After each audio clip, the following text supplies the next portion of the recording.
दोस्तों welcome to your channel multibagger stock pics.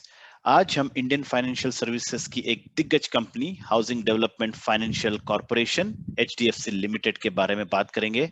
बहुत ही interesting stock analysis बताऊंगा, तो पूरे वीडियो में बने रहिए। एचडीएफसी लिमिटेड 1977 में स्थापित Mumbai based large cap company है। It is a major housing finance provider in India, one of the best in the country. Housing sector में फाइनेंस के अलावा इसकी काफी सारी सब्सिडीज है, जैसे HDFC life, general insurance, asset management, reality, education and so on. 4,36,000 crore की एक लार्ज कैप कंपनी है। इसका करंट प्राइस है 2,420 रुपीज। ये 52 वीक हाई 2,896 रुपीज से करेक्ट होके 2,400 रुपीज पर अभी प्राइस दिखा रहा है। It is a good price.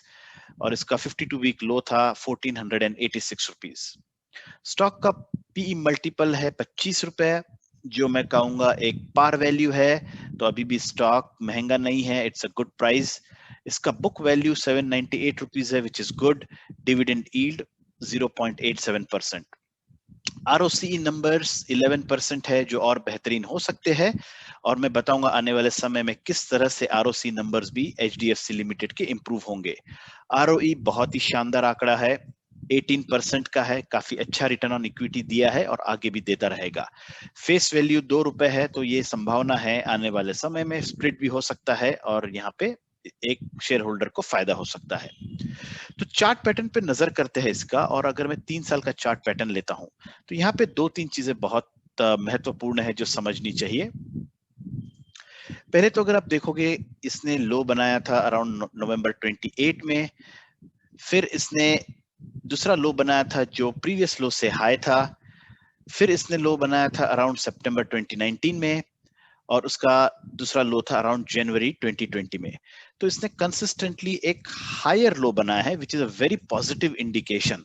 Share holders के लिए एक बहुत पॉजिटिव इंडिकेशन होता है। ठीक उसी तरह उसने जो हाई बनाए थे, ये भी कॉन्स्टेंटली इसने थोड़े थोड़े समय में जो प्रीवियस हाई थे उससे अधिक हाई बनाए हैं। तो ये एक अच्छा ट्रेंड था अराउंड फरवरी 2020। फिर कोविड की जो सिचुएशन थी, फर्स्ट वेव जो पूरे कंट्री को जिसने चपेट में लिया था, यहाँ पे एचडीएफसी ने बहुत स्ट्रांगली रिएक्ट किया था। सारे कंपनीज ने काफी प्राइस करेक्ट किया था और एचडीएफसी का भी प्राइस काफी करेक्ट हुआ था, और इसने तकरीबन 1,500 के लेवल दिखाए थे। काफी प्राइस में इसमें बहुत बड़ा करेक्शन आया था। तो ये एक बहुत ही एक्सेप्शनल करेक्शन था, वरना ओवरऑल चार्ट पैटर्न काफी हेल्दी रहा था इसका। अब ये जो जो करेक्शन आया था, उसके बाद जैसे जैसे लॉकडाउन समाप्त हुआ, लाइफ नॉर्मल होने लगी थी, आप देखोगे अराउंड 1600 के लेवल से इसने बहुत तेजी से 3 या 4 महीने में 2500 का लेवल क्रॉस किया था। तो जैसे ही लाइफ नॉर्मल होने लगी थी, नवंबर, दिसंबर, जनवरी, फरवरी में सब जगह पर ओपन अप हुआ था। कंट्री में लॉकडाउन का इतना इफेक्ट नहीं था, कोरोना का इफेक्ट भी बहुत कम था। तो बहुत ही शानदार इसने जंप लिया, बहुत ही शानदार इसने रनअप लिया था, और यहाँ पे इसने ऑल टाइम हाई तकरीबन 2,800 रुपए का ऑल टाइम हाई बनाया था। तो यहाँ से अगर आप देखोगे तो इसने बहुत ही जल्द ये जो लेवल्स थे इसने क्रॉस किए। 1,600 से लेके ऑलमोस्ट 2,800 4 महीने में इसने दिखाए थे। अब आगे क्या हो सकता है? फिर से नेशनल लॉकडाउन का अनाउंसमेंट हो रहा है। अभी पूरी कंट्री फिर से कोरोना के चपेट में है। कोरोना का सेकेंड वेव, थर्ड वेव काफी जोर से बढ़ रहा है, और यहाँ पे एचडीएफसी का बिजनेस भी काफी अफेक्ट होगा। तो मेरा मानना है कि ये जो आने वाला समय है, यहाँ से मई, जून और जुलाई में हमें काफी यहाँ पे प्राइस में डिप देखने मिल सकता है। हो सकता है कि जो पुराने लेवल्स है 1,500 के ना दिखे, लेकिन मुझे लगता है तकरीबन यहाँ से हमें 1,800 से 2,000 के लेवल देखने मिल सकते हैं। तो एक जो 2,200 का लेवल है, 2,000, 2,100 का लेवल है, ये एक बहुत बड़ा इसका रेजिस्टेंस होगा। अगर वो रेजिस्टेंस तो टूटता है तो 1,700 के लेवल भी देखने मिल सकते हैं। पर मेरा मानना है कि 2 या 3 महीनों में इसका प्राइस अच्छा खासा करेक्ट होकर अराउंड 2,000-2,100 के आसपास आपको यहाँ देखने मिल सकता है। तो इसका नंबर 1 कारण सर्टेनली जो कोविड का सिचुएशन है। दूसरा, अगर आप देखोगे तो अप्रैल, मई, जून में नई के बराबर बुकिंग होने वाली है। यहाँ पे लोग अभी कोई घर बाय नहीं कर रहे हैं, कोई रियल एस्टेट में इन्वेस्ट नहीं कर रहे हैं, तो इसका जो रनिंग बिजनेस है वही कंटिन्यू रहेगा, लेकिन न्यू बिजनेस जो न्यू लोन्स हम बोलते हैं ये काफी कम होगा। तो ये जो हमें Q1 यानी FY22 का जो Q1 रिजल्ट है, जब हम ये देखेंगे तो ये रिजल्ट काफी लो आएगा। अभी Q4 का रिजल्ट काफी शानदार आ सकता है, क्योंकि बहुत अच्छा बिजनेस किया है इसने जनवरी, फरवरी और इवन मार्च में, तो उसके कारण थोड़ा सा इसको यहाँ पे सपोर्ट मिलेगा 2400 के लेवल के आसपास। लेकिन मुझे लगता है जैसे भी हम जून जुलाई में एंटर करेंगे, क्वार्टरली इसके रिजल्ट्स भी पुअर आएंगे, और अभी जिस तरह से बाहर की सिचुएशन है, जिस तरह से लॉकडाउन चल रहा है, ये सभी को मार्केट भी रिएक्ट करेगी और हमें काफी यहाँ पे डिप देखने मिल सकता है। लेकिन एक बार सिचुएशन फिर से नॉर्मल होने लगी, जैसे जैसे वैक्सीनेशंस कंप्लीट हो जाएंगे, काफी लोगों का वैक्सीनेशन हो जाएगा, फिर से लॉकडाउन बंद होगा और लाइफ नॉर्मल होने लगेगी, मेरा मानना है HDFC यहां से एक बहुत ही शानदार रिटर्न्स दे सकता है। तो शॉर्ट टर्म में दोस्तों अगर हम देखते हैं, यानी यहां से जून जुलाई का टाइम फ्रेम अगर देखते हैं, तो ये एक नेगेटिव ट्रेंड है, यहां से डिप हो सकता है और आपको यहां से 2000 के लेवल देखने मिल सकते हैं। तो अगर आपके पास HDFC का स्टॉक है तो मेरा यही मानना है कि आप इसे एक कोई भी चांस मिलता है तो आप इसे बेच दीजिए, आपको जरूर जुलाई अगस्त में एक एंट्री का लेवल मिलेगा, आप फिर से इसको बाय कर सकते हो। लेकिन अगर आप लॉन्ग टर्म देखते हो तो बिजनेस बहुत जोरदार है, HDFC is one of the best finance companies. तो यहाँ पे लॉन्ग टर्म यानी अगर आप 1 to 2 ईयर का अगर रेंज देखते हो तो सर्टनली इसका ट्रेंड हमेशा अपवर्ड रहेगा और मुझे लगता है ये बहुत अच्छा परफॉर्म करेगा। तो लॉन्ग टर्म में यहाँ से आप 3200 के भी लेवल्स आराम से देख सकते हो, लेकिन इसके लिए आपको 1 साल का आपको होल्ड करना पड़ेगा, उतना आपको वेटिंग पीरियड आपको देना पड़ेगा। लेकिन शॉर्ट टर्म के लिए आप जरूर सावधानी बरतिए, आप फिर से लोअर लेवल पे इसमें एंटर कर सकते हो, और अगर आपको 2200-2300 के लेवल भी मिलते हैं तो आप इसे अक्यूमुलेट करना शुरू कीजिए, और वहां से लगभग आपको 50% का मुनाफा मिल सकता है। So within 1 year if you invest smartly as a retail investor you can gain 50%, यहां से 50% का रियल रिटेल इन्वेस्टर को एक फायदा हो सकता है। लेकिन यहां से बहुत अच्छी तरह से आपको इन्वेस्ट करना पड़ेगा। ये चैनल का यही उद्देश्य है कि हम रिटेल इन्वेस्टर को किस तरह एजुकेट करें, किस लेवल पे लेना चाहिए, कोई भी कंपनी हो लेकिन एक अच्छे लेवल पे अगर आप ले सकते हो, और वो लेवल क्यों आएगा ये समझना भी जरूरी है, और बिजनेस किस तरह चल रहा है, तो लॉन्ग टर्म में इसका क्या बेनिफिट होगा। अगर आप ये सब चीज समझ सकते हो और आप इसे होल्ड करो, पैनिक मत करो, इसको कम से कम 1-1.5 साल रखो, तो यहाँ से आपको 50 से 60% का मुनाफा मिलेगा, बहुत तगड़ा रिटर्न मिल सकता है। तो देखिए दोस्तों, company has delivered good profit of about 20 CAGR over 5 years, काफी शानदार इसका ROE भी है। अगर हम क्वार्टरली रिजल्ट्स देखते हैं तो सितंबर और दिसंबर के रिजल्ट्स में एक इजाफा हुआ है, इसने कॉन्स्टेंटली एक अच्छा रेवेन्यू दिखाया है, और मेरा मानना है कि जो अभी मार्च 2021 के रिजल्ट्स आएंगे ये इससे भी बेहतरीन आएंगे, जिसके कारण इसको इमीडिएट नेक्स्ट 2-3 वीक में एक सपोर्ट मिलेगा, लेकिन उसके बाद इसका प्राइस टूटना शुरू हो सकता है।